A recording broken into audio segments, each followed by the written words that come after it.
এবার brown sugar সহ ধরা পড়ল তৃণমূল কংগ্রেসের নেতা। সোমবার রাতে আলিপুরদুয়ার 2 নম্বর ব্লকের মাঝের ডাবরি গ্রাম পঞ্চায়েতের প্রাক্তন পঞ্চায়েত সদস্য তথা বর্তমান পঞ্চায়েত সদস্যের স্বামী অঞ্চল সভাপতি বিষ্ণু রায়কে গ্রেফতার করেছে শামুকতলা থানার পুলিশ।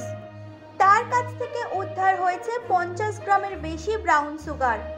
গোপন খবরের ভিত্তিতে এদিন শামুকতলা থানার ওসি জগদীশ রায় ও এসআই অভিষেক ভট্টাচার্যের নেতৃত্বে বিশাল পুলিশ বাহিনী নিয়ে প্রায় 2 ঘন্টা অভিযান চালায় মাঝের ডাবরির ওই বিষ্ণু রায়ের বাড়িতে।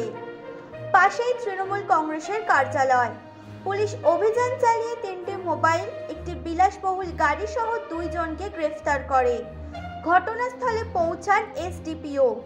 দলীয় কার্যালয়ের পাশেই দীর্ঘদিন ধরে চলত রমরমা ব্যবসা। এই বিষয়ে আলিপুরদুয়ার জেলা তৃণমূল কংগ্রেসের সম্পাদক ভাস্কর মজুমদার বলেন, আইনের পথে চলবে, চোরা কারবারি বরদাস্ত করা হবে না। দেখুন, তৃণমূল কংগ্রেস কখনো আইন বিরুদ্ধ কাজ যারা করে তাদের পক্ষে দাঁড়ায়নি। এক্ষেত্রেও তৃণমূল কংগ্রেস যে আইনগত পদ্ধতি আছে সেই পদ্ধতিতে কোনো ধরনের হস্তক্ষেপ করবে না এবং আইনের পথে চলবে। সুতরাং সেখানে যা বিচার হওয়ার হবে।